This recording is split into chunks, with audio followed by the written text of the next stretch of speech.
If you don't want it bad enough, if you don't have a big enough purpose, you're not going to fight through the hard fight. Honey, if they aren't going to give you a seat at the table, you need to create your own. Ooh, I love this. Oh my gosh, blindsided me. Everything told me that it should have failed, yet here we are. We're gonna interview some entrepreneurs right now. We're at an event. It's amazing. Watch this. Check this out. Boss man, you mind if I? Quick question. I got a quick question for you first. Are you an entrepreneur? I am an entrepreneur. What's the number one thing you learned about being an entrepreneur? You got to play the game long enough to win the game. So some people that are watching this right now, they want to get into business or they have a business right now, but they're not hitting the right results. What would you tell them? Keep going, keep pushing forward, and then you got to audit the results you're getting and look where the breakage is. There's something going on in what you're doing that's giving you the wrong results. Find where that breakage is and pivot quickly. What did you do to become an entrepreneur? Like, what kind of business have you ran? I've been in sales my entire life. I got out of college. I never used my diploma, went straight into door-to-door sales. From there, I went into real estate. Then I got into coaching, and now I run a branding company for those trying to get into the space of entrepreneurship. Have you ever been an employee? I've never been an employee. So you've always been an entrepreneur? Yeah, my whole life. So let me ask you a question. What's the mindset you needed to become an entrepreneur versus being an employee? You got to want something bad enough to make a sacrifices needed as an entrepreneur. If you don't want it bad enough, if you don't have a big enough purpose, you're not going to fight through the hard fight. None of it's easy. I always say choose your hard. It's hard to be a W-2 employee that makes 80 grand a year and is living paycheck to paycheck. It's hard to be an entrepreneur, to lead people, to grow, to drive the revenue, have employees. All of it's hard. Choose your hard. What is one thing you learned about yourself through those entrepreneurship years? I can get through anything. How did you come to that conclusion? I've eaten plenty of shit sandwiches. I've had to learn and I've had to adapt. Plenty of people would have quit during those tough times. Plenty. I've been able to say, you know what? I want more. I deserve more. I just need to adapt to what didn't work, fix it, and then keep pushing forward. But a lot of people say, don't quit. It's so cliche. How do you not quit though? You got to trust God because you can really do everything through God. And so if you trust in that, it's bigger than me, bigger than you. If you trust in that, anything's possible. I love it. God bless, man. You did amazing. Yes, sir. Awesome. Let's get another one. This is amazing. Ladies, you mind if I interrupt? Quick question. What do you do for work? I help people achieve their goals further, faster, with less effort. Interesting. So you're an entrepreneur. I am an entrepreneur, yes. What's the number one thing you learn about being a female entrepreneur these days? Oh, honey, if they aren't going to give you a seat at the table, you need to create your own. Ooh, I love this. So explain, how does a female in a world dominated by men actually, accomplish greatness in your opinion? Absolutely. Well, I believe that, especially in this age of AI, our empathy, our intuition, our ability to read the room, this is what the future of leadership commands. And women, we just kind of do that naturally. We understand that. That's what we were born to do. So humanity is going to win, and women just happen to be a little bit better at it. But there's a lot of men out there that if you accept the invitation, we can go so much further together. I have a quick question. Would you rather invest in a female entrepreneur or a male entrepreneur if you had a choice? You can only choose one. Female. Really? Yes. Why is that? Because we're a force to be reckoned with. So let me ask you this. What do you think women have that men don't have that can actually help them excel in the business world? Intuition, 1,000%. I think we are able to see things and sense things a little bit faster than men. Not that we're better than men, because we aren't. We just have different superpowers than you guys. Really? Yes. So you'd rather invest in a female than a male. Last question. Who's a better leader in your opinion, women or men? The answer to that is it depends. Explain. It depends on the situation. I think in a scenario of fight or flight, men are very great problem solvers. Women are great planners. So that's why the two of us put together, you're problem solving, but we're planning over here. So the two of us together, forget about it. I love it. God bless. You did amazing. Thank you. Wow, let's get one more. Where's DJ? Let me see if we can get this one. Let's get this one. Excuse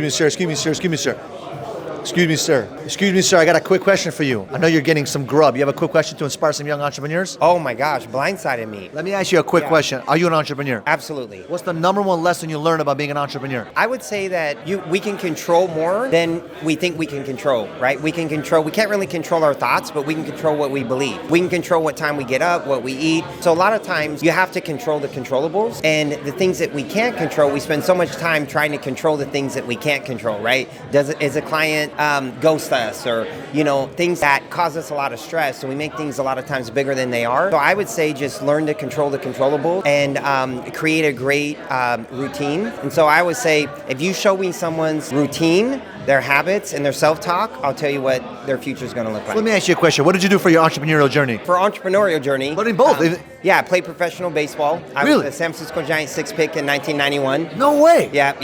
You were an athlete. Was an athlete, yeah. My cousin plays in NFL for about 12 years, Adam. And so, but yeah, I was an athlete. And then I was really fortunate to have a guy take me under his wing when I was 26. I was fresh out of ball, was lost, had an identity crisis, right? And I had this guy take me under his wing, and it was a blessing because he taught me all the intangibles, right? Like show up early, same things in sports, right? Show up early, make more calls than everyone else, and just put in the work, right? So I did that, started my first company in my late 20s. I sold it to an executive from Frito-Lay. I had some capital and I wanted to get into real estate. I bought 10 homes out of state for $50,000 total. Really? Yeah. That was an experience, you know. Most of them were torn down, but it led me there. And so I think too, another entrepreneur tip is a lot of times people will quit at the first sign of resistance, right? And so had I quit, I wouldn't have built a multi-million-dollar company. I wouldn't own hundreds of properties myself. And so I think that a lot of times you have to look at I was used to striking out, right? Like used to failing. And so, but the thing in school, we're taught that if you fail in something, if I get an F, I'm getting my butt whooped, right? Or I'm getting in trouble, or I'm getting detention or something. So I believe school programmed a lot of us that failure, if you fail, you're going to get in trouble. And so it's no wonder that we grow up and we're resistant to take chances, take risks, and try things. So I would say, the exact opposite. Like create a good habit, create good habits and routines, get your health in check, right? Because that's important. Because you gotta, like Deion Sanders says, feel good, look good, play good. They pay you good. 100%. Right. So let me ask you this: being a professional athlete, did that help you become a better entrepreneur? Oh, absolutely. Yeah. I mean, listen, especially in baseball, because you have to learn how to deal with failure. You have to have a strong mindset and you have to be resilient. So if you take those things that sports taught me, overcoming failure, leaving the bat at bat, controlling my emotions, looking at the positive even in a negative situation, and then even playing through injuries. Like when you don't feel like playing, you gotta play. God bless you. Did amazing, brother. Yeah. Appreciate you. Events. You want to do one more? Some random person? Let's do one more. Let's get another person. Let's do it. Let's see who's interesting. Let me interview you, bro. Let me interview the guy. We got to make moves. Listen, never stop. When somebody invites you somewhere, you say yes. What do you do for work, boss? I own the #1 podcast and event studio in Miami. How did you get into this business in the first place? Man, it was just, I would say a stroke of luck, but it was really just a God thing. Really? Yeah. So let me ask you a question. What's the toughest thing about being an entrepreneur in your opinion? I think waking up every day knowing that like the shit could hit the fan and really anything could go wrong, and knowing that you have to like come up with a solution because nobody else is going to save you. When you were in those tough moments when you first started out, how did you know it was the right move to make? I really didn't. I didn't know it was the right move. Really? Yeah, so I took a leap of faith on a vision that I had. It literally could have failed. I left a decade-long career that I was very successful in mortgages and real estate in order to pursue this with no experience in this field whatsoever. So I had no idea that it was going to succeed. In fact, like everything told me that it should have failed, yet here we are. So I think that just goes to show you the staying true to the vision. Like when you have a vision, just going all in and taking it day by day. Someone that's watching us, they have a vision, they have a mission, but they keep failing. What would you tell them outside of the cliche stuff of don't give up? Man, you just got to keep going. Like you never know if that one step today is going to get you closer to where you need to be. Here's the thing is my vision, and I still have it, we're not even standing in it yet. The vision is so big that I can't get there right now because the building that I want to build is a $13 million build. And that's been my vision since day one. So what you're standing in right now is a very, very small representation of what's going to be. And I think too often people think that it's a failure because they're not to that bigger destination yet. So they stop pursuing the little stepping stones that it takes in order to get there. I couldn't go from my apartment, which is where this whole business started, to a $13 million building. I have to go through the process. And too many people fail along the process. The process is difficult. It's meant to be. It's a journey. It's a challenging one, right? We go through things every day. But at the end of the day, like we make the decision every single day in order to keep going. And we don't get discouraged at the fact that we're sitting in something like this right now when our vision is so big. We're just appreciative. So I think gratitude goes a long way because every day I walk in, I'm so grateful because we're not where we want to be yet, but we're in something way bigger than we used to be. And that's what counts. What did you learn about yourself through this whole process? I'm capable of way more than I ever imagined. I never imagined I'd be able to pick something up and immediately become successful in it. I never imagined that I would pull,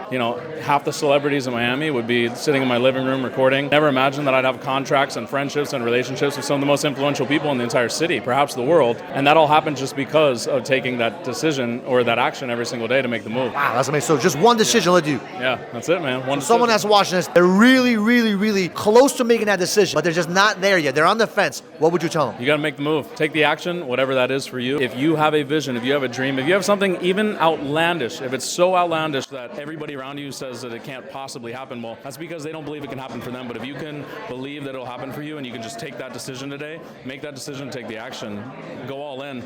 But you have to go all in. You can't go half-assed. You can't be trying to do this and trying to do that and trying to do the third thing. You have to go all in. God bless, man. Yeah, appreciate it, bro.